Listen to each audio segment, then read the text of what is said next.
오늘도 하루의 첫 시간 우리 하나님 앞에 성별해드리는 여러분 모두에게 우리 하나님께서 주시는 은혜와 또 사랑과 능력이 오늘도 함께 하시기를 주님의 이름으로 간절히 축원합니다. 오늘은 예레미야서 33장의 말씀을 중심으로 나는 갇혀 있어도 라는 제목으로 함께 말씀의 은혜를 나누기를 원합니다. 사람들과의 만남 속에서 중요한 것이 무엇일까 묻는다면 상식이라고 말할 수 있습니다. 상식적인 사람들과 만나게 되면 참 편안합니다. 왜냐하면 그 상식이 배려와 존중으로 표현되기 때문입니다. 그렇지만 비상식적인 사람들과 만나게 되면 마음이 많이 힘들지요. 막무가내식으로 이야기할 때가 참 많기 때문입니다. 그래서인지 사람들은 이 상식을 중요하게 여깁니다. 마음의 상식, 또 태도의 상식, 대화의 상식, 여러 이 상식적인 일들을 중요하게 여깁니다. 그렇다고 하면 하나님과의 관계 속에서는 무엇이 중요할까요? 성경은 그것이 믿음이라고 말합니다. 히브리서 11장 6절에 이렇게 말씀합니다. 믿음이 없이는 하나님을 기쁘시게 하지 못하나니 하나님께 나아가는 자는 반드시 그가 계신 것과 또한 그가 자기를 찾는 자들에게 상 주시는 이심을 믿어야 할지니라. 이렇게 말씀합니다. 그래서 믿음은 하나님에 대한 것이에요. 하나님이 계신 것에 대한 믿음, 하나님께서 자기를 찾는 자에게 상을 주신다는 믿음, 이 믿음을 가지고 하나님께 나아가기를 하나님은 원하신다는 겁니다. 그래서 이 믿음의 시선이라고 하는 것은 나를 보는 것이 아니라 하나님을 보는 것이다 말할 수 있습니다. 세상에서는 상식을 가지고 사람들을 대하지만 우리 믿음의 사람들은 하나님께 이 믿음으로 나아가야 되는 줄로 믿습니다. 오늘 본문은요, 바로 그와 같은 믿음에 대한 말씀을 담고 있습니다. 저는 오늘 이 말씀 속에서 과연 오늘 우리들이 기억해야 될 중요한 교훈의 메시지가 무엇일까 여러분들과 함께 두 가지로 나누고 싶습니다. 자, 첫 번째로는요, 나는 갇혀 있어도 하나님은 하실 수 있다는 겁니다. 나는 갇혀 있어도 하나님은 하실 수 있다. 자, 예레미야 선지자가 지금 어디 있습니까? 1절 말씀을 보면 이렇게 기록하죠. 예레미야가 아직 시위대 뜰에 갇혀 있을 때에 여호와의 말씀이 그에게 두 번째 임하니라 이르시되. 갇혀 있다는 것 얼마나 고통스러운 일입니까? 갇혀 있다는 것, 이것은 우리의 활동성을 제약합니다. 우리의 결정권을 제약하게 됩니다. 그래서인지 이렇게 갇혀 있다라고 하는 것은 우리의 내면적으로도 큰 영향을 미친다는 거예요. 내가 할 수 없다는 것이 주는 불안함이 있습니다. 이 불안함이 증폭되면 낙심과 좌절로 발전하게 됩니다. 결국 그래서 포기하게 되더라는 겁니다. 지금 시위대들에 갇혀있는 예레미야 역시 그런 위험성을 안고 있을 것입니다. 말씀을 전하다가 갇혀버렸습니다. 또 그 말씀, 생명을 걸고 전한 말씀이지만 그것에 대해서 사람들은 반응하지 않고 도리어 위협하기 일쑤였습니다. 이렇게 하면 내가 무엇하러 말씀을 전하고 내가 무엇하러 이런 일들을 행할까?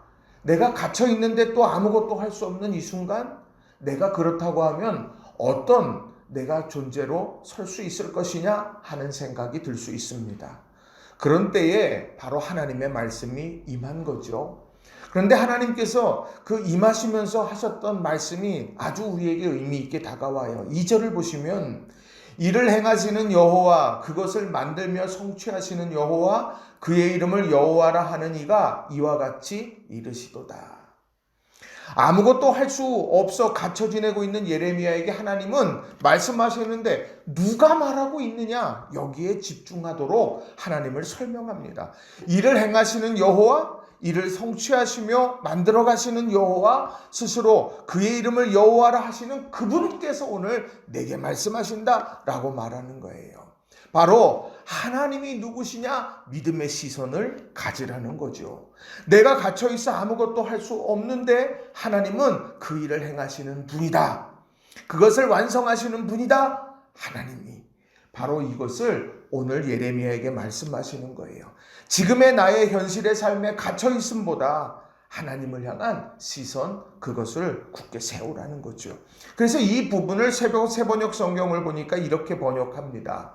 땅을 지으신 주님, 그것을 빚어서 제자리에 세우신 분께서 나에게 말씀하셨다.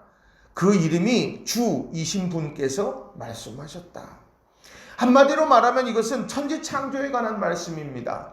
내가 아무것도 할 수 없는 그 순간에 하나님이 천지를 창조하셨다? 이것을 주목하라고 말씀하고 있는 거예요. 천지를 창조하실 때 그 어떤 인간이 개입했을까요? 아무도 개입하지 못했습니다. 하나님만이 그 모든 일을 이루어 가셨다는 거예요. 지금 내가 갇혀져 있는 이 상황이 천지 창조의 시기에 흑암에 가득 찼던 세상과 다름없다. 근데 그곳에서 하나님이 빛이 있으라 하시며 빛이 있고, 하나님께서 그 가운데에 하나님이 하나하나 만들어 가시면서 말씀으로 창조하시게 됐던 그 역사가 내가 갇혀있는 이 순간에도 하나님이 이루어 가실 거다. 천지 창조에 대한 말씀을 이야기하고 있다라고 하는 거예요. 오늘 힘들면 힘들수록, 갇혀있으면 갇힐수록 우리들이 묵상해야 되는 것은 바로 하나님입니다.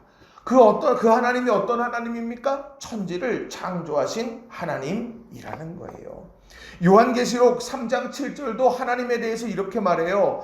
빌라델비아 교회의 사자에게 편지하라. 거룩하고 진실하사 다윗의 열쇠를 가지시니 곧 열면 닫을 사람이 없고 닫으면 열 사람이 없는 그가 이르시되. 하나님을 표현할 때 다윗의 열쇠를 가졌다. 열면 닫을 사람이 없고 닫으면 열 사람이 없는 분이다. 이렇게 말씀하고 있습니다. 그 모든 걸 하나님이 하신다. 내가 갇혀 있어도 하나님은 이루어 가신다는 거예요. 갇혀 있을 때 여러분 어떻게 하십니까? 갇혀 있는 상황, 내가 아무것도 할 수 없는 상황 되면 여러분 어떤 생각합니까? 내가 할 수 없음에 답답해하지 않습니까? 내가 할 수 없는 것 때문에 절망하지 않아요? 그것을 할 수 없다는 두려움, 이 환경에서 내가 아무것도 할 수 없기 때문에 내가 주저앉아 버리고 싶은 유혹이 생겨나지 않습니까? 아니요. 그 순간에 우리는요, 믿음으로 천지를 창조하신 하나님, 그 하나님에게 집중하고 시선을 그리로 세워야 된다라고 하는 겁니다. 사랑하는 성도 여러분, 우리가 갇혀 있을 때에 우리가 기억해야 될 것, 하나님은 하실 수 있다. 천지 창조가 바로 그런 것이다. 우리가 기억하면서 믿음의 아름다운 시선을 주님께로 향하는 저와 여러분이 되시기를 바랍니다. 두 번째로는요, 갇혀 있을 때가 바로 하나님께 기도할 때라는 거예요. 갇혀 있을 때가 바로 하나님께 기도할 때라는 겁니다. 자, 하나님께서는 예레미야에게 자신이 누구인지를 보여주신 후에 이제 어떻게 행동해야 하는지를 말씀해 주시죠. 자, 3절을 보세요. 너는 내게 부르짖으라. 내가 내게 응답하겠고 내가 알지 못하는 크고 은밀한 일을 내게 보이리라. 우리에게 요청하신, 예레미야에게 요청하신 건 다른 게 아니라 부르짖으라는 거예요. 그럼 하나님이 뭘 하신다고 말합니까? 응답할 거다. 그리고 내가 내게 보일 거다. 크고 은밀한 일을 내게 보일 거야. 하나님께서 천지를 창조하시는 것, 창조의 결과물을 사람들이 목도하는 것처럼 오늘 내가 기도하며 간구했던 것, 그것을 내가 보도록 내가 이끌어 갈 거다라고 말씀하고 있다는 거예요. 자, 그런데요, 왜 하나님께서 이렇게 간구하는 것, 이걸 이렇게 강조하실까요? 저는 다른 것이 아니라 이 강조하는 이유는 하나님께서 그렇게 하시도록, 하나님께서 그렇게 하신 것을 사람들이 알게 하는 것, 이것이 바로 오늘 중요한 내용이 되더라는 거예요. 어떤 큰 역사를 이루어갈 때 사람들이요, 우연히 된 것처럼 생각하고, 야, 넌 복도 많아, 그렇게 이야기할 때 있어요. 그런데 실상 가만히 놓고 보세요. 기도하던 사람들이 반드시 있어요. 어떤 사람이 정말 하나님 없이 살아갈 것 같은데 그 사람이 어느 날 회심해서 예배당에 나와 예배하고 감격적으로 두 손 들어요. 나중에 놓고 보면 그 한 사람을 위해서 눈물로 기도하던 사람들이 있었다는 거예요. 하나님은요, 기도하는 사람이, 야, 얘 기도를 하나님이 들으셨구나. 하나님이 이것을 우리로 깨닫게 하시려고 그렇게 우리에게 기도하라고 말씀하시는 거예요. 저는 기도에 대해서 말씀을 전할 때마다 예수님이 가나의 혼인잔치에서 물이 변하여 포도주가 되게 하신 이 이적을 묵상할 때가 참 많습니다.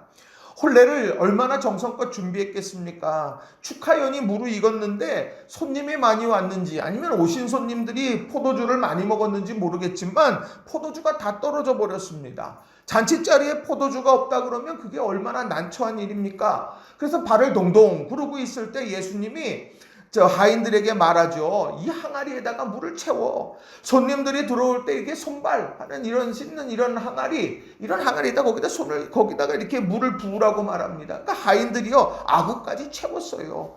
그렇게 채웠는데 예수님께서 그거를 연회장에게 갖다 주라고 말합니다. 하인들은 갖다 줬어요. 그랬더니 연회장이 그걸 다 먹고 난 다음에 야 이렇게 맛있는 포도주가 있냐고 이렇게 감탄하게 됩니다. 그런데 그 상황 속에서 정말 정말 복된 사람이 그 포도주를 맛보는 사람일까? 아니요. 저는 하인들이라고 생각해요. 왜요? 성경이 그렇게 말해요.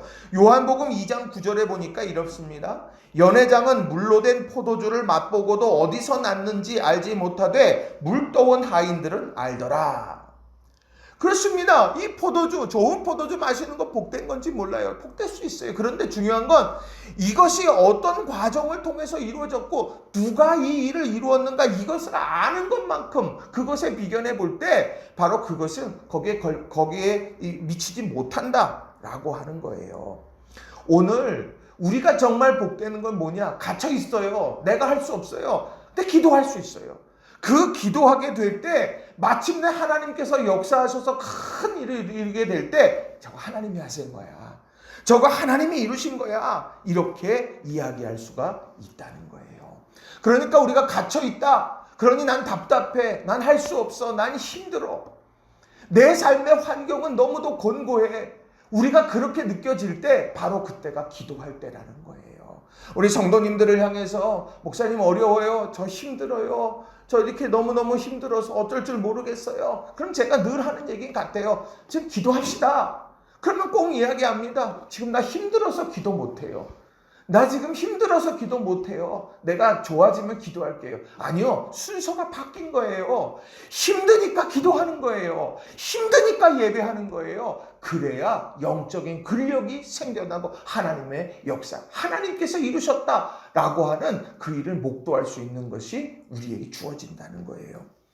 오늘 여러분들 힘드세요? 기도하세요. 그때가 지금 기도할 때예요. 넋놓고 있을 때가 아니라 기도할 때다. 이것을 우리가 꼭 기억했으면 좋겠습니다. 하나님께서는요 오늘 본문에 시위대 뜰에 갇혀있는 예레미야에게 너 기도해. 아무것도 할 수 없어? 아니야. 기도할 수 있잖아. 그리고 기도하라고 말하는 거예요. 그러면서 하나님께서 이루실 크고 은밀한 일이 무엇인가를 6절 이하에서 쭉 설명을 해줍니다. 자, 6절 이하에 보면 6절과 8절에 보면 6절부터 8절은 회복시키겠다는 거예요. 하나님이. 자, 그러나 보라 내가 이 성읍을 치료하며 고쳐낫게 하며 평안과 진실이 풍성함을 그들에게 나타낼 것이며 내가 유다의 포로와 이스라엘의 포로를 돌아오게 하여 그들을 처음과 같이 세울 것이며 내가 그들을 내게 범한 그 모든 죄악에서 정하게 하며 그들이 내게 범하여 행한 모든 죄악을 사할 것이다. 회복한다는 거예요. 치유한다는 거예요. 정결하게 하신다는 거예요. 제자리 찾게 하신다는 이야기죠. 그게 하나님이 행하실 크고 은밀한 일이에요. 또 예레미야 33장 9절 10절은 새로운 미래를 열어가시겠다고 말합니다. 새로운 미래. 9절에 보세요. 이 성읍이 세계 열방 앞에서 나의 기쁜 이름이 될 것이며 찬송과 영광이 될 것이요 그들은 내가 이 백성에게 베푼 모든 복을 들을 것이요 내가 이 성읍에 베푼 모든 복과 모든 평안으로 말미암아 두려워하며 떨리라. 오늘 하나님께서 그렇게 여기를 만들어 가신다는 거예요. 정말 고통의 신음소리만 있었던 이 땅을요, 그 예루살렘을 10절에 보면 뭐라고 이야기합니까? 유다 성읍과 예루살렘 거리에서 즐거워하는 소리, 기뻐하는 소리, 신랑의 소리, 신부의 소리와 민 만군의 여호와께 감사하라. 여호와는 선하시니 그 인자하심이 영원하다 하는 소리와 여호와의 성전에 감사제를 드리는 자의 소리가 다시 들리리니. 하나님께서 그런 새로운 미래를 열어가시겠다고 말하는 거예요. 또 33장 17절 18절을 보세요. 여호와께서 이와 같이 말씀하시니라. 이스라엘 집에 왕위에 앉을 사람이 다윗에게 영원히 끊어지지 아니할 것이며 내 앞에서 번제를 드리며 소제를 사르며 다른 제사를 항상 드릴 레위 사람 제사장들도 끊어지지 아니하리라 하시니라. 하나님이 세우시는 나라, 세상의 온 열방들이 흔들어 놓지 않는 못하는 그런 위대한 나라, 그걸 하나님이 만들어 가시겠다는 거예요. 하나님이 받으시는 예배, 그 예배의 감격이 끊이지 않는 그런 예루살렘 도성이 되게 만들어 가실 거라고 말씀하고 있다는 거예요. 누가요? 하나님이요. 하나님이 그 일을 이루어 가시는데 그 일을 목도하는 사람이 누구냐? 기도하는 사람, 하나님 앞에 부르짖는 사람, 바로 그 사람이 믿음의 역사, 아름다운 구원의 역사를 보게 된다는 거예요. 여러분, 나는 갇혀 있어도 기도할 수 있잖아요. 하나님 행하실 일들을 믿는다면 기도하세요. 잠수 타는 게 은혜가 아니에요. 잠수 타는 게 방법이 아니에요. 오늘 우리의 삶에 가장 중요한 것은요, 내가 자포자기하지 않고 힘든 그 순간에 그 힘든 것을 내가 주님 앞으로 가지고 나오는 겁니다. 그래서 여러분, 기도함으로 우리의 삶 속에 크고 은밀한 일들을 경험해 갈 수 있는 우리 성도님들이 다 되시기 바랍니다.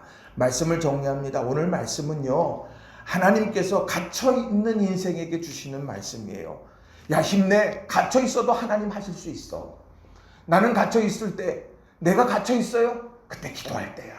그래서 하나님이 행하신 일들을 내가 마침내 보게 될 거야. 꿈꾸는 시간이 되더라는 거예요. 이런 아름다운 믿음의 교훈의 말씀들을 가슴에 새기고 믿음 안에서 살아가는 우리 모든 성도님들이 다 되시길 주님의 이름으로 축원합니다. 기도하겠습니다.